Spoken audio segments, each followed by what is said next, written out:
Wikipedia is the go-to destination for introductions to people, places, and things. Even the all-knowing Amazon Alexa calls on this digital encyclopedia. Alexa, who is Dr. Judy Mikovits?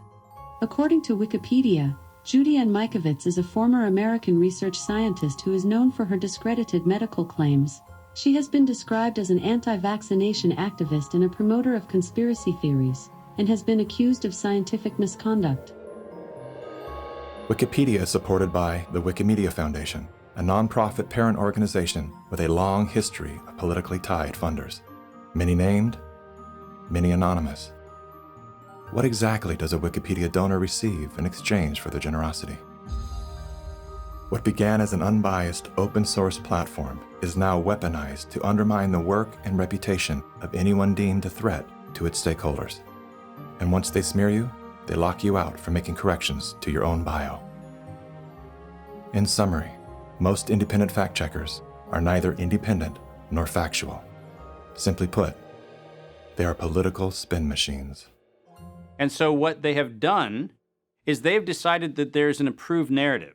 If it is in line with the CDC's public pronouncements, and if it's in line with the World Health Organization public pronouncements, it is presumed to be correct.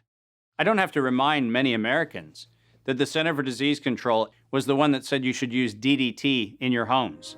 Used right, it is absolutely harmless to humans and animals.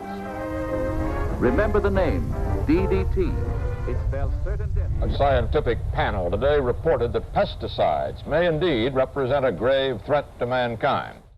Remember the swine flu scare of 1976? That was the year the U.S. government told us all that swine flu could turn out to be a killer, and Washington decided that every man, woman, and child in the nation should get a shot to prevent a nationwide outbreak, a pandemic. Well, 46 million of us obediently took the shot. Did anyone ever come to you and say, there's the possibility of neurological damage if you get into a mass immunization program? No. No one ever did? No. I can't believe that they would say that they did not know that there were neurological illnesses associated with influenza vaccination. That simply is not true. We did know that. Then he's lying.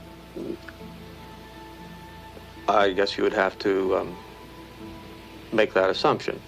Then why does this report from your own agency list neurological complications as a possibility?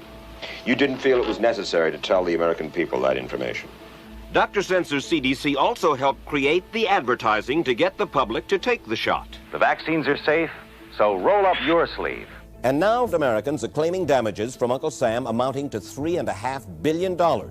By far the greatest number of the claims, 2/3 of them, are for neurological damage or even death. There are serious concerns tonight about how well the CDC controls dangerous germs at its own labs after yet another safety lapse. For the third time in a month, the CDC acknowledged deadly pathogens were handled incorrectly in government labs.